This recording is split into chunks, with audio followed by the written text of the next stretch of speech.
నీది బంధము.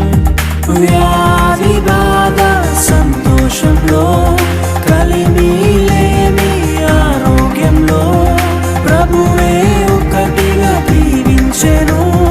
మనులే అందుకు నియమించెను.